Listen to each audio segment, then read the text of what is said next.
Hi, hello. Hello, everyone. I'm Yolande Miller-Granvaux from FHI 360 and the host and founder of the Green Network. Green is a global response to education to environment network, and it is a pleasure to have all of you here. Next, Christina. I'm going to quickly tell you why we're here and what to expect from this. Basically, this global response for education to Education the Environment Network is a consortium of implementing partners and researchers and donors who are looking at implementation. How do we promote the introduction of a climate into education systems and services? This is being on the ground, being in the field, making it happen. So this is what this network is about. And this network, which is very young, it's like 18 months old or something, is bringing members to share knowledge. Maybe at one point we'll be generating knowledge, but right now it's all about sharing. What is everyone doing that can inform implementation, that can inform research and field level research? We also have unpublished researchers who come to Green to present. So that's what we're getting today. It is all about sharing what we know. We are looking at measurement. Right now, measurement is so important because we don't know what's going to happen, especially in the US in the next 4 years. So knowing what we have now is really going to make a difference as a baseline for what we will see in the future. But a lot of work has been happening very recently. I mean, in the past couple of years at the macro level, at the policy level, at country level. And that's what we want to share today. And Christina Kwauk was the brightest mind in this sphere because she's been leading the fight and struggle for climate education for years. Christina is going to lead this learning event. So welcome and enjoy and ask questions to the distinguished panelists. You don't get to see them very often and have them at the end of your line very often. So please just bombard them with questions. I know they will gracefully respond. Christina, on to you. And next, next slide. Thanks so much, Yolande. Really appreciate this space and the work that the Green Network is doing.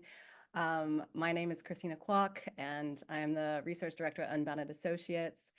And I have the pleasure of kicking us off in our Roundtable series, a series of learning events where we're going to explore the challenges around data and measurement. As Yolande said, the connection between education and climate is more critical than ever. And we know that education has an enormous potential to drive climate resilience, climate adaptation, climate mitigation, but as Yolande very pointedly said, this potential really remains underutilized. And one of our biggest barriers is the lack of robust data and effective measurement systems in the education sector. When we think about other sectors like agriculture, energy, or transportation, these sectors have benefited from and continue to benefit from well-established data systems, and they can clearly demonstrate not only the impact of climate on their sector, but also the impact of those interventions and practices and technologies and processes on climate impact, right, and mitigation and adaptation goals. And this is something that the education sector, I think, will continue to struggle with and therefore continue to struggle to communicate its role in addressing the climate crisis and how it is also being impacted by mounting weather-related disasters and extreme climate events. So we're here as the Green Network's measurement working group, with whom I had the pleasure of thinking through some of these issues. And we are here to ask some hard questions about data and measurement, and ensure that we make progress around data so that we don't risk continuing to sideline education in climate finance and policy discussions. So today's discussion is the first of these efforts. We have a series of learning events around this, and we're going to focus today on the importance of data and measurement to help us understand the impact that climate has on education outcomes, including at the school and teacher and student levels. And in our future series, we'll have other core questions that we're going to pursue around data and measurement. But today we're looking at the impact of climate on education outcomes. So I want to thank you all for joining us today. We have an incredible panel of speakers, and they will introduce themselves more in detail in a moment, but let me just say who they are so you know who they are. We have Erin Benevote, who is joining us from the Monitoring and Evaluating Climate Communications and Education Project. We have Svetlana Sabirwal from the World Bank. We have Akanksha Bapna from ODI, and we have Leonora from Akanksha Bapna, sorry, from ODI. Not sure if I said your surname, and Leonora McEwen from UNESCO IIEP. So they will be speaking on some of these kind of grounding issues when it comes to data and measurement. And I want to make sure the audience knows that we also have an opportunity for you all to engage in this discussion. In the chat, Christina S. will be dropping a link to a whiteboard where we hope that you will, as you're listening to the audience, or even as you're coming to this session today, input some of your thoughts on two key questions that we'd like to pose for you all. And that is, what type of data do you think, or would you recommend that donors and agencies like the World Bank or like GPE or UNESCO, what kind of data would you recommend that these entities collect, and why? And what do you think should be collected as a priority? You'll see that we have two different colors there for you to write down your thoughts, and then we'll come back to these responses at the end of the webinar or at the end of our learning event. Okay, so I've spoken enough, and without further ado, I'd like to kick us off in our conversation, and I want to start first with Svetlana. And so we know that you and your colleagues at the World Bank have put out a really excellent report on education for climate action, and it's just chock full of data. And I would love for you to speak on that a little bit. So you all provided some key data and perspectives for the education and climate measurement agenda. Can you tell us a little bit about what data you've been collecting? What data have you been looking through? What is the most, through that, what has been the most important component that you've seen to measure? And what gaps would you like to see filled? So I'll turn it over to you, Svetlana, and for the audience, I'll have a timer so you can all see and the panelists can see, so we can keep ourselves with plenty of time for a discussion. Svetlana, go ahead. Thank you, Christina. Those are such easy questions, and this is and plus there's a timer, so I don't know how I'm going to survive the next 5 minutes, but I'm so excited to be here, and I really look forward to a discussion. So I'm really looking forward to looking at the chat very soon. So look, I think Christina set it up really well, because the first point I always like to make is that we have to think about both the angles, right? How climate change is impacting education and how education can really supercharge climate action. And I think the problem comes when we focus too much on one and not the other. So this is great to hear that you'll be focusing also on the other angle of how education can supercharge climate soon. But here we're going to talk more about how climate change is impacting education. So on this, I think we have to, and I don't want to be too pedantic, but I think we have to be really pragmatic and really smart and strategic, right? So we have to think on two levels, right? So one level is a little bit more outward focused, but it's basically what is going to get policy traction, right? And so building the case, right? So that's not a sustained effort necessarily. It's just putting some data and evidence out there to build the case. And the second are things that we need to track on a semi-regular basis. So this is going to be a more sustained agenda, right? So we have to think that way. And so what I'm going to do is I'm going to focus more on the second part, and especially what we've learned from our report that was launched in September. And I'll put a link in the chat shortly. And what I would say here is that we have to think about potential impact, resonance with a broad audience, and we also have to think about smart entry points, because I think a lot of us know that with measurement, you can get overwhelmed very quickly. So with that in mind, I would say three things. So first is, how is climate impacting education is a very big question. It can be very daunting.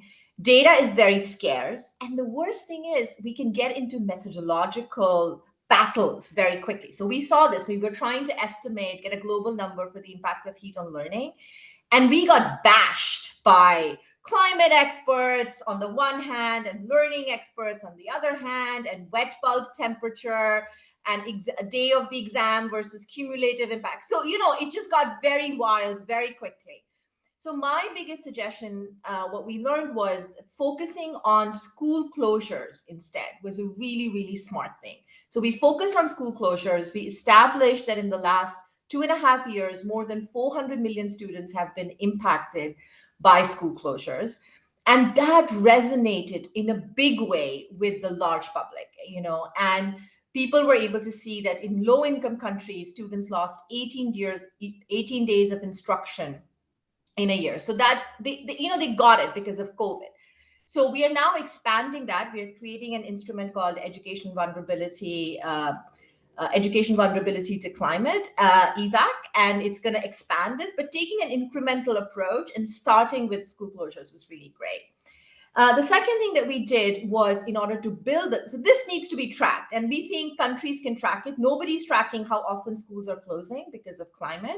So we think countries can easily track it. It can easily be a part of EMIS.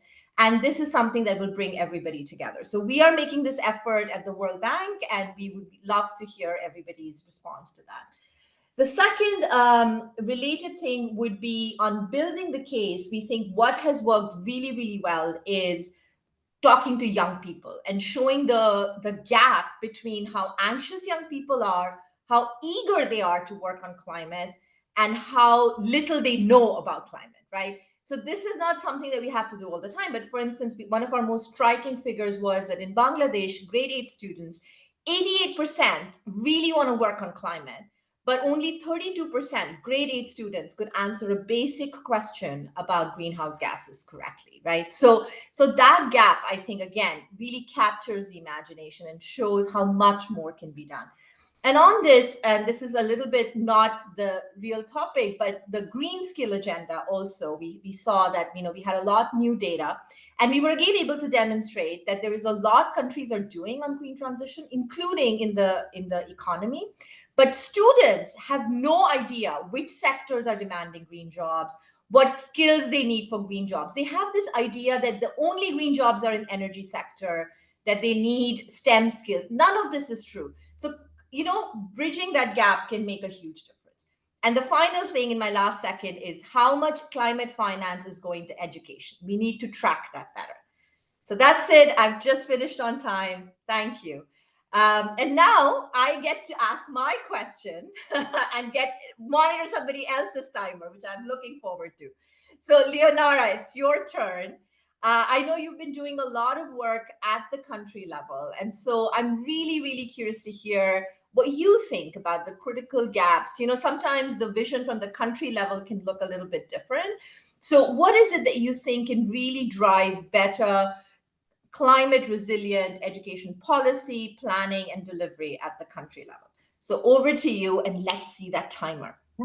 Great. I'm going to start before the timer does. Thank you very much, Svetlana, for your question and for your super interesting intervention. I think your point about kind of the need for data that both makes the case and tracks, the impact on a regular basis is really important. So, and that's kind of the approach that we also have built into our kind of technical cooperation work at UNESCO IAP, where we strengthen ministry capacities for crisis-sensitive education sector planning. So data and information are inherently important to each step of that planning process, right? So that ministries can make evidence-informed policy decisions. And I think the crux of the work that we do, particularly around data, is to help ministries have access to data, climate-related data, in some cases to collect data on impacts, but also to actually use that data and to analyze that data.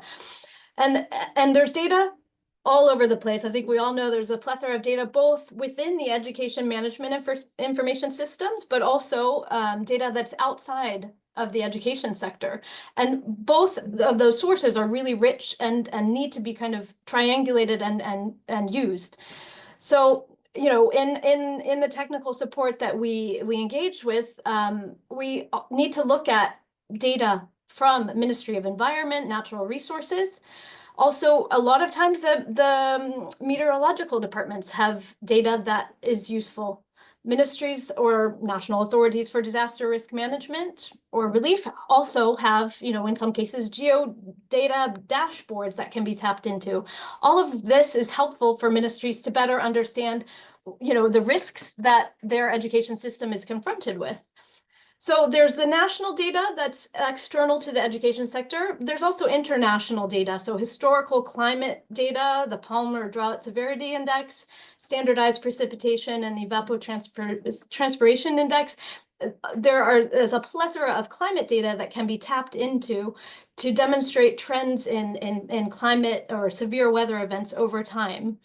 Also looking at projection data for temperature, precipitation, that kind of thing that bring together socioeconomic drivers with climate drivers to kind of model future scenarios for climate impacts is important because it can ultimately help inform climate adaptation plans for the education sector so that planners can see where their schools are that are most likely, you know, to be exposed or most vulnerable to different extreme weather events. So then merging that climate data with education sector data can really help ministries to assess and quantify the impacts that climate change has had or will have on their education system. For example, this could include overlaying school location data with information from the climate sector to identify and actually visualize those schools that are most exposed to which risks. Then looking at data with regards to, for example, access to school feeding programs, conditions at the school level, access to water and toilets, materials of school buildings, that can help identify existing capacities for adaptation, but also identify vulnerabilities within schools and school communities. Then using also indicators on education system performance, data on enrollment, student-teacher ratios, and including learning incomes can really help, and this is the crux of what we're getting at today, demonstrate how climate change impacts access and quality of education. So bringing all of this data together in a climate risk analysis is ultimately going to be helpful to Ministry of Education officials to define strategies and adaptation plans for the education sector. And then your question about kind of gaps, I think ministries of education generate a lot of data on a regular basis through annual school census surveys, inspectorate reports, quality assurance reports, sometimes specific school level surveys on thematic areas. That data or in the tools don't always include specific indicators or questions that help education stakeholders analyze and understand kind of the impacts that happen on a regular basis. So that's why it's important to take a step back and methodologically kind of identify those information needs and gaps. So what is missing? Do we know the extent to which our system is being impacted by climate change or not? How, you know, what are our data sources? What are the data collection tools able to kind of shine light on in this area? And then maybe include specific questions in existing tools, annual school census surveys or inspection tools, or in some cases, develop a specific tool. And I'll stop there because my time is up. But just to finish by saying, like, this is really important in order to kind of understand the impacts of those risks in order to make the case for climate finance investments at the end of the day in education. So thank you for the cue. I am very eager to stop talking and to hear from Akansha because she's working on a different level, right, on loss and damage. And I was hoping to hear a little bit more about what your measurement work consists of and what data do you use and why, and what gaps do you see? So over to you. Thanks a lot, Leonora and Svetlana. This is really interesting, and I think the conversation is sort of funneling down into more and more specifics, so that's really interesting too. I will dive right in. So yes, we're a large currently focusing a lot on loss and damage, but that's not the only piece that we're doing. I think we started off by first of all trying to establish causal linkages between climate change and education. So it is a given that there is an impact, there is a visible impact, but we really need to demonstrate that there is a linkage which can be causally verified, without which we are not going to be able to talk to the climate community or demand finance, because weather events may or may not necessarily be linked to climate change. If you have seasonal variation, seasonal floods, etc., the attribution to climate really needs to be done. And therefore, that's, I think, one of the aspects that we are also looking at. Right now, we're of course working with secondary data to try and prove these connections in a very in-depth manner. But over time, this will have to be proved empirically or with like very, very strong correlation as well. So starting off with that, I will go into the loss and damage. So this is the impact of climate change on education. And one of the frustrations has been that within the UNFCCC, the large discourse has been around education for climate change or empowerment, not necessarily mentioning adaptation specifically either. So we're also trying to build a case for loss and damage to education because it is being impacted. Within that, I think it's worthwhile looking at the impact from a short-term and a long-term perspective. So short-term would be direct impact on infrastructure, technology, etc., roads, transportation, even school feeding programs, which is somewhere in the middle. But the long-term impacts also need to be estimated. So, and this talks to your work, Svetlana, in terms of learning losses, school closures, and then the long-term earning and therefore GDP losses in the long term. So both these need to be accounted for. And then I think a very critical piece, which always gets lost in all conversations, is the non-economic losses and damages. Education is not only about economics, not only about earning money, but it's also about knowledge and dignity and transmission of traditions. So what are those kinds of losses? And we, as researchers, we all also need to think outside of the quantitative domain. And I also come from that background, so I'm guilty of it, but constantly do try to do that. We published the climate education research framework earlier in the year, and then that we have very explicitly tried to draw in the loss and damage to education from the non-economic perspective, and also the losses on indigenous knowledge. Which is recognized within the UNFCCC, but again, nothing really concrete is happening, particularly in relation to education. I see I'm running out of time very quickly. The second thing is we need to also think about segregating these losses clearly. Mozambique, for example, did some analysis around the losses to their education, to infrastructure overall.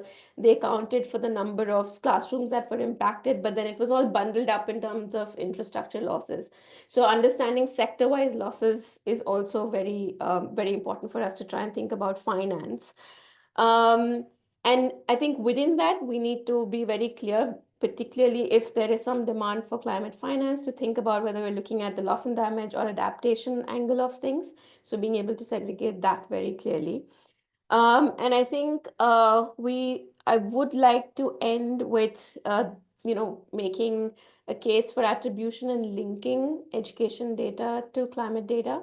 And Leonora, you mentioned geotagged information. I think what is going to be quite crucial is linking human development or socioeconomic indicators with climate change, which means trying to look for data sets which have geotagging. I think the Oxford group, the Young Life Studies, has done a great job of collecting long-term longitudinal data with a large cohort over the last 20 years that is geotagged. So they're able to track back what has happened in terms of the kind of either prenatal or childhood trauma or impact of climate change on maternal health and the transmission of that trauma via generational transition. So it would be really interesting to look at those kinds of data sets, which can think about loss and damage from a very long-term perspective as well. And I will stop there just before time. So that's it about the loss and damage. And now I think it will be really interesting to transition. Oh. To transition to hear from Aaron on the MEAS project, which is really, really interesting. Aaron, you've been collecting international data on climate education and communication in line with country commitments to the UNFCCC and the SDGs. How consistent or comparable is this data across countries over time, and what do you see as the most important data that you need to monitor and why?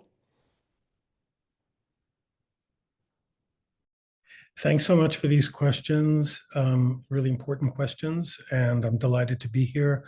I'd like to, first of all, emphasize that the MEAS project in some sense has a larger remit than some of the colleagues have indicated here, partly because we've been very much focused on the UNFCCC and the Framework Convention on Climate Change, and that the Action for Climate Empowerment Initiative really talks about education, training, and adult communication issues. So in some sense, many of the measures that we've been looking at not only look at formal schooling, but also non-formal education and adult trends. So that's, I think, an important distinction from some of the other colleagues that have talked.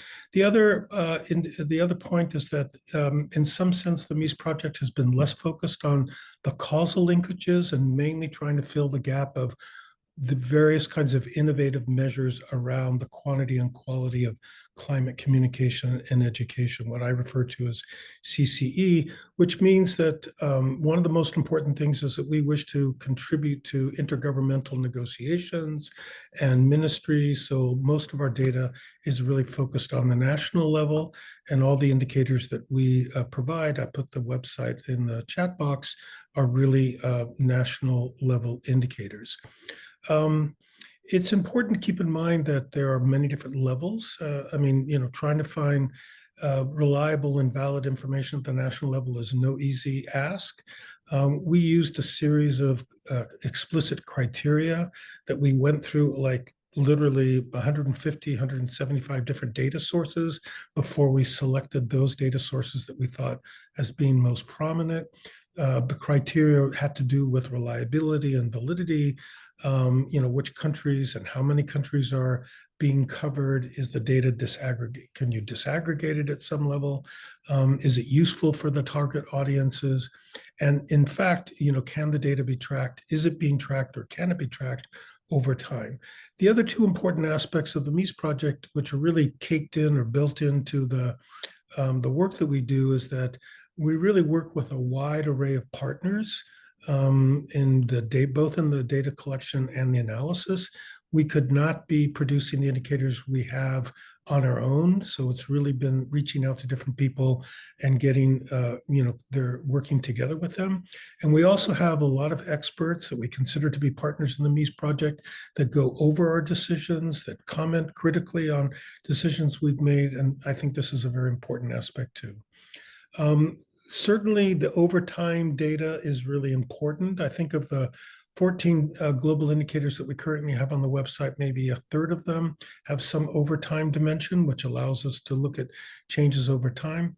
There are different ways in which we've built in this longitudinal dimension. Sometimes we have, let's say, two curricular policy documents at two different time intervals, or we have surveys at two different times, or we've collected, other ways of collecting information that can be parsed out around changes over time. So that's certainly a very important issue as we kind of move forward. We'd like to have more measures that have this longitudinal aspect.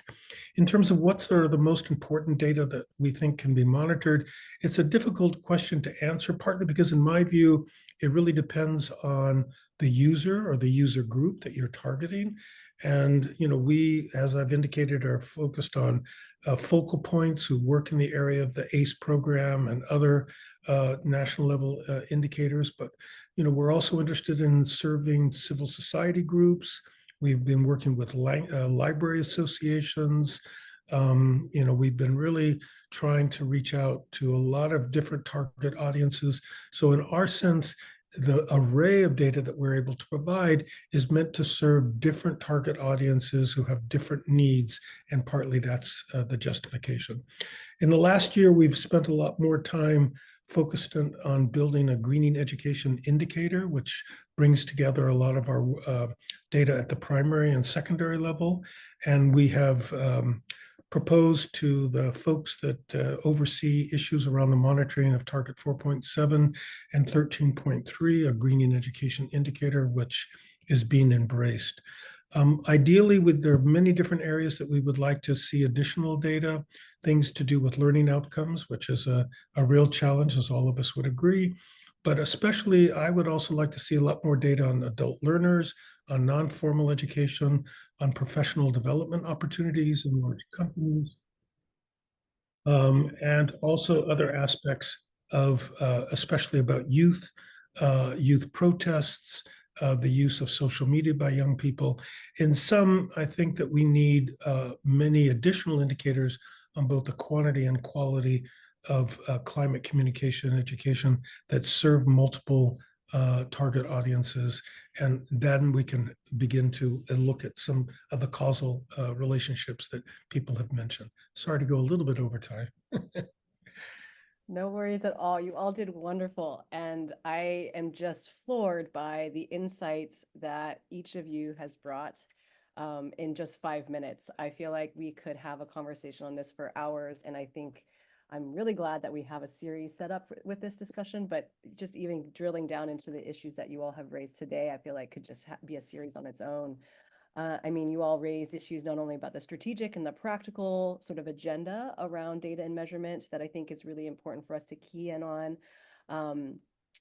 Thinking about sort of the existing national data infrastructures and systems of data collection and tools that we can already tap into, and just through more innovative and creative methodologies, link those together with the data that we, link those together and be able to explore from data that already exists, and not even have to think about new data at this point. And then where we do need new data, how do we begin to think about it both in terms of the short-term planning and response that's needed, but importantly for the long-term planning, and how do we do that in ways that center human development, socioeconomic development, all of these important aspects that I think shape not only climate systems, but human systems, right? And so how do we ensure that things like indigenous knowledge and traditional culture, how do those things get preserved and how are they impacted, right, in the context of climate change? And what is the role of education in helping to ensure that those intangible aspects, non-economic aspects are kept track of? And importantly, how do we ensure that this data is utilized in intergovernmental negotiations? And how do we also not let the perfect be the enemy of the good in terms of delaying our ability to develop important data around other indicators that might not be as sexy or might not be as urgent in some circles that are making decisions or that have power to drive agendas. So things like adult learning and professional development opportunities and youth protests. So that's great to hear. So just in that summary, like so much content that you all have brought to the table. I want, before we go to audience Q&A, to maybe ask something that is perhaps on the minds of many folks in the room today, and that's with, especially in the US context, sort of the impending shift in policy priorities around climate change and around even education, at least in the US. So I wanted to ask to see if anybody had any sort of quick responses on this in terms of what you all feel the recent election results in the United States might pose to this agenda with the impending pullout of US leadership from the Paris Agreement and the very likely shift in climate-oriented policies and priorities by the US government. So what are ways we can engage this work, the agendas and the issues that you have highlighted in your comments? What are ways we can engage this work, outside the U.S. political ecosystem, especially when it comes to filling data gaps for more effective evidence-based advocacy? Would love to hear if anybody has some thoughts on that. Sorry, I put the timer on too fast, but anybody want to jump in, please feel free to do that.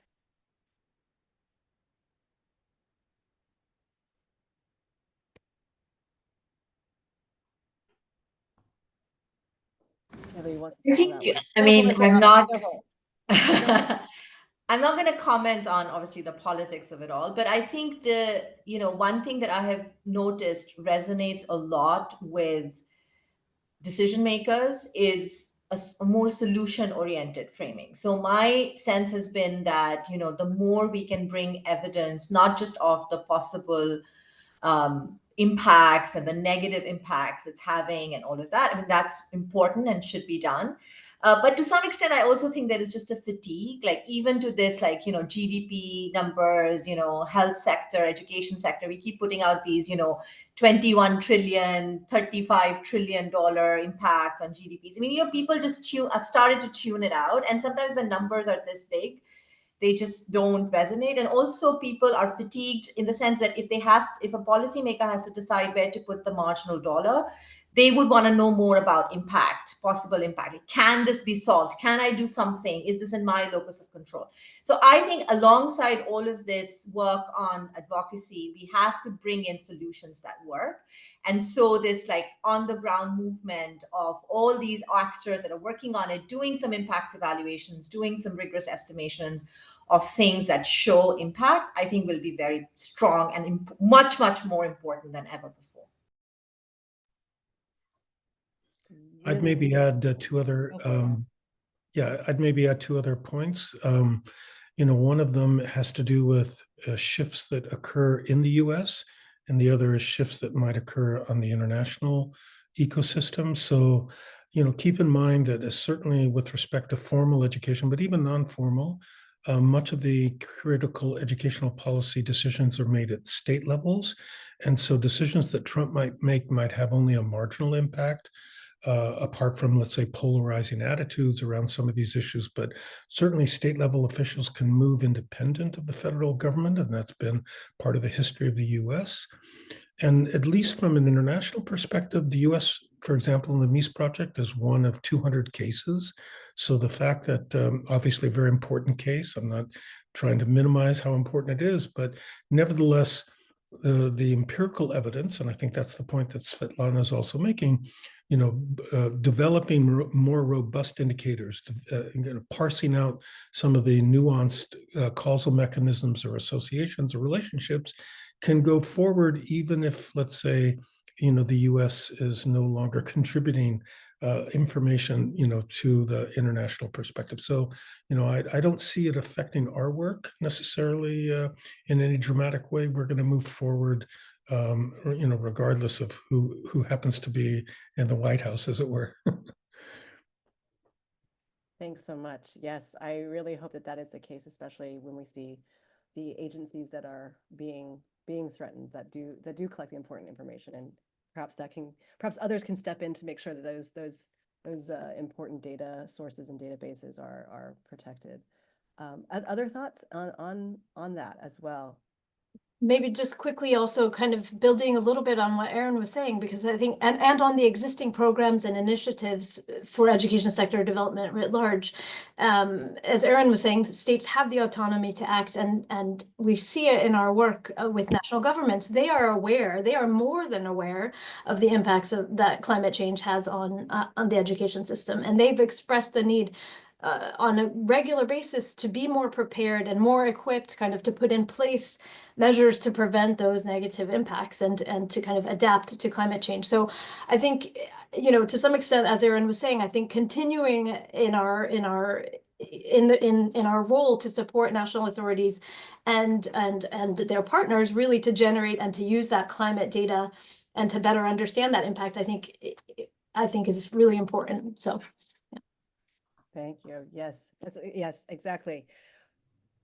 Where are the decision makers and policymakers who are demanding this information, and how can we best serve those folks and not get distracted by those who may not want to be making movement on this? Yes, thank you. Akanksha, I don't know if you wanted to provide any inputs on this as well. No pressure. Go ahead. No, sure. I think just taking a slight sort of tangential direction from what Svetlana is saying, and also in terms of how policymakers can pick up information. I think even as a data scientist, I would still look towards, the idea of strong storytelling to actually pitch these stories. And the reason I bring this in is because we're now beginning to work on a big piece around loss and damage, and we've actually got a significant budget allocated for converting this data into stories that can actually have an impact. And it seems increasingly that without the ability to do that, it's not, and exactly this, that these trillions numbers are not really going to impact individuals. And there's been some RCTs that have also been done showing that individual storytelling can have more of an impact as well. So we're also going with that line of thinking to try and increase the impact of the information that we're getting as researchers. Absolutely. Storytelling, data-based storytelling, like I think a key issue, especially when we want to maintain not only existing momentum that has been built up over the last 3 or 4 COPs around the Conference of the Parties around education and its role, but then how do we use data for storytelling around those issues that have been missed in conversation? And Akanksha, you mentioned, a lot of the advocacy in the education and climate nexus has been around the important role that education can play in empowering action, but then we're also missing that critical story around loss and damage. And so we're looking forward to those stories that your team will be telling around that in the coming years. So I want to take a moment to maybe pause and look to the audience for a moment. We unfortunately, the whiteboard seems like has a little bit of technical issues. Please forgive us for that. But I'm so glad that someone had put in the chat to put it all into the chat. So now we're going to maybe turn to the chat for just a moment to see if there have been any questions that have surfaced for our audience, for our panelists, and any inputs on those questions that we asked of you earlier in terms of what are the types of data that you would recommend donors and agencies collect and why. So Christina, I will jump in to help because there's a lot going on, which is great. One pattern that I see is around mapping, shared knowledge. Where do we find data that is accessible to everyone on operations, infrastructure operations? Someone talked about the cooling effects, the impact of heat. And what data we have available in children's development, mental health, and community level. I think for the community level, and we're gonna have a second roundtable in this series in a couple of months to look at what's happening at the field level. But dear panelists, you could look, if you could suggest anything related to shared mapping, shared data. Where is it? What is it? What is being shared? Kancha, Yeah, I can jump in. Since you mentioned data around mental health, etc., I think I want to make a point of it. I'm not going to talk to the where is the shared data available question, but we're currently in the midst of a systematic review trying to understand the impact of climate change on education. And what we're finding we're still early stages, but we think this is the case, is we have impact of climate on human outcomes. So whether it's health, mental health, well-being, etc., we have data on all of these impacts, such as health and mental health, on education. But the linkage between climate to human impact to education is not existing at the moment. So this link needs to be made. And that is something that's definitely missing in this connection between human impact and education, linking to climate change. Thank you. Leonora Shutena, do you have, especially at the World Bank? World Bank has a lot of power to share. Would you have any suggestions? So we have, again, as Akanksha was saying, I think we have individual pieces, but we don't necessarily have people that have put everything together in a shared way. So people have put it together in reports, but not in a shared way. So what we have is we have very good climate data. We have a climate portal, which has excellent climate data, very up to the time, very kind of disaggregated geographically. And then we have a lot of learning data that's, online. So what people are doing is they're putting them together, right? So there are a lot of people who've made that effort. There's been good work by, Joshua Goodman, et cetera, on doing this PISA linkage. In our report, we also linked what an additional year of education does in terms of climate change awareness. It increases it by 9%. So those individual pieces are there. I just mentioned that we will be putting together some data on education vulnerability to climate change, which is the EVAC instrument. That's going to come later in the year. We're going to start with 4 or 5 countries where we're going to do this incremental approach, where we start with how climate change is affecting school closures, then take it to school infrastructure. We're going to start with extreme heat, then increase to drought. So that's what I was saying. So I think that is going to come online quite soon. So we have individual pieces, but we don't necessarily have someone who's put the whole story together. And so this team is going to do this. This community is going to do this. And maybe just kind of in terms of sharing more kind of at a country level, I think part of the work that we do, which is really, really important in the intersection of climate and education, is to bring together those different sectors. And as I kind of alluded to, bringing together, and part of making data more widely available and usable, accessible for ministries of education is bringing together data colleagues from the ministries of environment, looking at their tools from disaster management entities, looking at their tools and making education actors aware that this data is collected, right? And perhaps defining some data sharing protocol across the different data entities within the different ministries, so that that information is indeed more widely available, more effectively shared, and built into kind of evidence-based policies and plans. I do think another area of work for national governments and ministries of education in particular is to look at how they, in their annual school census, in their regular data collection procedures, can include questions, and quite a few countries are increasingly doing this. Questions on reasons for school closure, issues related to damage and lost facilities, whether or not schools have disaster or risk management plans, classrooms, even looking at classrooms with fans or air conditioning, or even just electricity in some cases. So looking at those kinds of aspects on a regular basis will kind of bring to the fore more important and more regular data, and will help ministries, again, have the ability to kind of plan more effectively to mitigate some of the effects that climate change has on the education system. If I may just add, the MEAS project, which has been around now for about 4 or 5 years, has at its core this principle of, data transparency. So pretty much everything that we create is online on our website. This includes, the work that we've done with the GEM report, creating country profiles of climate communication education, but all the different global indicators that we put up, the data are available with very clear discussions about, how various indicators were put together.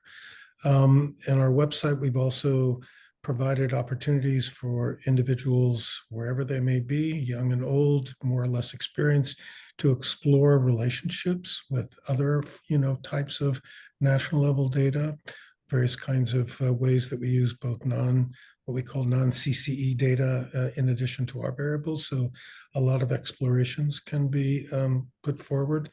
And we hope that people will make use of this information for many different purposes beyond those that we've set for ourselves. Yeah, thank you.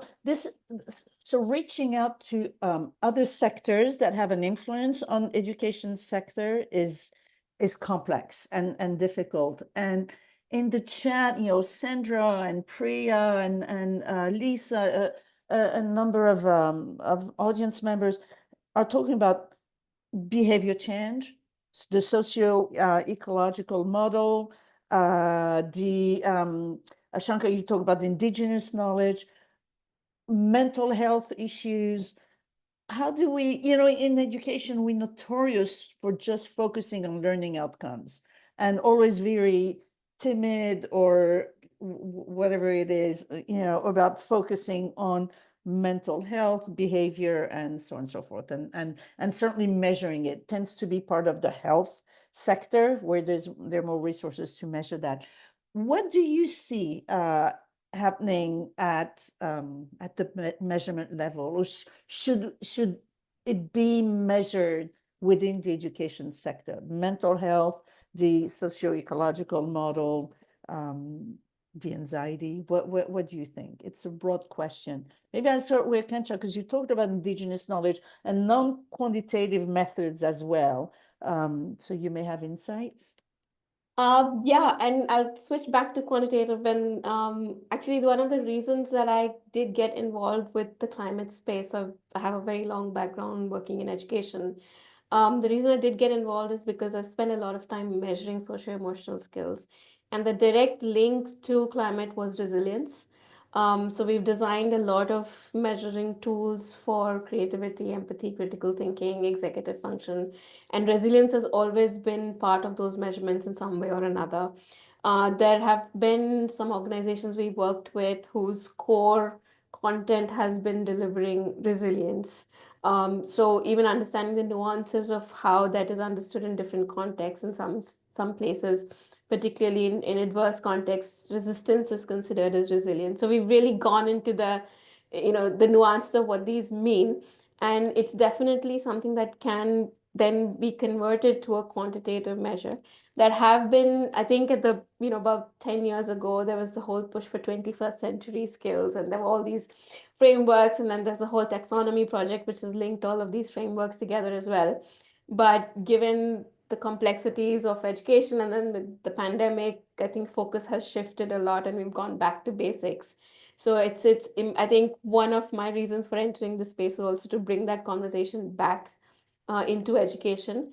And we definitely need to be looking at measuring those, because resilience, I think, is the one skill very specifically which talks to both adaptation as well as to coping with loss and damage. And even when you do talk to the climate sector, they talk a bit more broadly in terms of resilience sector-wide. And it seems like that could be a linkage where they might be willing to talk to the education sector as well. So, yeah. Thank you. I want to pick on that later. But would Aaron, Leonora, would you have suggestions for linking to mental health, to behavior change, to SCS? So just to complement what Akanksha was saying, and also bringing in from an earlier thought from Christina. So I think, look, I mean, these are extremely important things. I think we again have to think a little bit about what if this is to make a case and what if this is for regular tracking. And I think that for mental health, don't let the perfect be the enemy of the good, right? So there is a lot, and this is again going back to the point I made earlier about heat and learning. Like, when you bring in, there is a lot of very sophisticated ways to measure mental health. So we tried doing, for instance, something around the depression, the scales on depression that are available. And we partnered with public health experts, and we did this in Bangladesh and Nepal. And we found that actually some of those scales don't work that well in Bangladesh and Nepal, even though we tried to adapt. So we got very kind of unbelievably low measures for some of these indicators. And we spent a lot of money to measure them right that way. But in contrast, when we tried to ask sort of basic questions about climate-related anxiety among young people, we got like very interesting and important information that has resonated very deeply with the audience, meaning the policymakers and the general audience and parents. So like we in 13 countries, we asked some very simple questions about climate-related anxiety among students, and it's in the report. And that data is available, and that has sparked a big conversation. So what I would say about some of these things is, if you are already going to collect some data, mainstreaming like one or two good questions. Leonora, you were mentioning like countries are collecting already a lot of data, kind of being in active dialogue about adding 3 or 4 simple questions there is a good way to go. Sometimes the key thing is to harmonize across countries, right? That is where we get into trouble. So I think as the education community, one of the best things we can do is on some of these indicators, come up with that small domain, the short, easily understandable domain that non-experts can also kind of implement. And then once it's harmonized across countries, you get a big bang. Thank you. Svetlana, that was an excellent segue to our final question that we would like to ask of you all. And that's really thinking about, as Yolande pointed out in the beginning, this green network is an amazing growing network of researchers and implementers and decision makers. And if we could leave this session today with, thinking about one or two domains, or, you know, what are those areas that the actors in this community, you know, we have the INGO community, how can we be filling these data gaps? What can we be doing better with data collection? You know, how can we help with this critical evidence generation and as a community? And if each of you could maybe say one or two things that you feel like could be the area that would be the most use for this agenda, what would that be? And Svetlana, you were going on a real good trail there. So I don't know if you want to just summarize with one or two, you know, what's that domain of questions that we can harmonize our efforts, or something. Yeah, go for it. Thanks. I don't know. So I'll just simply say that, you know, I think you have to. So first of all, I think it's good to think about how climate is affecting education and how education is affecting climate, you know, separate those out. And then within how climate is affecting education, I think Akanksha already summarized it well. We should look at her framework, but, you know, thinking about infrastructure loss, but then also thinking about school closures, learning impacts, indirect impacts like health, mental health, and so on. I think that's how we can think about it. And then for the impacts of education on climate action, I think you have to think about separately about early years, school education, and then tertiary and higher education. So if we can kind of, my suggestion would be, if we have to make this global effort, we should try to tick some boxes across all the domains so that all the needs can be served, rather than being too ambitious on any one domain. And again, Christina, your words, don't let perfect be the enemy of good. And we also have to make these questions simple enough so that people can administer them without too much training. I don't think we should overlook that element of it. Thank you.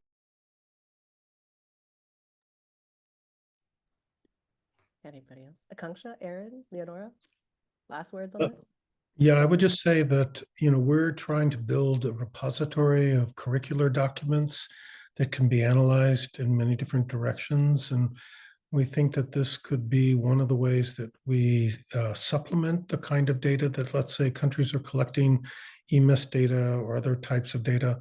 Once our greening education indicator has been kind of adopted as a thematic indicator for 4.7, we expect now that UIS will start requesting countries to update the curriculum materials that we have in our repository. And we think that this can be an important platform to kind of tease out nuances in educational policies of different countries and identify some of those nuances. So I think that's very important. And as I said at the outset of my remarks, I really do think it's important to keep a focus on adults, those that are outside of the formal system, and the ways in which non-formal educational frameworks and social media are influencing attitudes, awareness, and behavioral change. I think we have a lot of work to do in that area. I'd like to see us make sure that we keep that in the focus of attention. Excellent points. Akanksha, Leonora? Yeah, I think if I had to end with one thing, I think, and I'm just looking at Maria's comment as well. We are collecting a lot of data and we need to be creative about how we're using it. So there is a lot of information. And if I had to pick one indicator across fields that would be geolocation. And we're actually trying to do this with one of the country governments to see if we can link school geolocations with satellite imagery. Both to look at impacts to schools, as well as some kind of predictive modeling to see how schools are likely to be impacted and therefore try and influence adaptation policies, try to understand the kind of finance that's required over there. And also, even at an individual level, if you do have geolocation data like the Oxford Young Life study does, then you can understand individual impact level as well. So if I had to pick one thing, that would be it. That is perfect. Okay, everybody, make sure geotag your data. Leonora, go ahead. Absolutely. I think that's music to my ears, because also at IAP, we do a lot of work on geolocalization, geospatial data, and using school location data to triangulate that with climate data, which is very, very difficult if you don't have the location of schools. So I would say fully concur with that last point. I also think it's really important to just kind of make the case to build on ongoing data collection efforts at country level so that their ministries are collecting or consolidating and then ultimately using data that's relevant to them. And I think this came up in the chat, looking at how learners are both learning about climate change, but also how they're kind of apprehending it. And that's also kind of very much related to the mental health side of things, because the whole, climate change anxiety is a real phenomenon that I think we as educators need to be prepared for and to be putting in place measures to kind of help our children and our learners address that. So looking at that side of things, and then also, and this also came up in the chat, how teachers are able to teach about climate change. What knowledge do they need? What do they have? And how is that actually coming across in their lessons and the like? So thanks. Thank you so much, Leonora. This was an excellent conversation and an excellent way to kick off our learning series. I will turn things over to Yolande to wrap us up and to close the session today. Thank you so much for being with us. Yeah, this was fun. So now this is all about action. We have a lot of work to do. Stay tuned. The great points here, and we need to keep advocating. As Priya said, advocate for climate education and financing for it, and reaching across boundaries. On February 11th, 2025, February 11th, mark your calendars. We will be looking at measurement from the field level. So stay tuned, because all the suggestions that you made will be reflected in the discussion. This event was recorded, so please share it widely. Thank you to the brightest panelists I have seen in a long time, and have happy holidays. Bye-bye. Thank you so much. Bye. Thank you. Thank you. Thanks, everyone.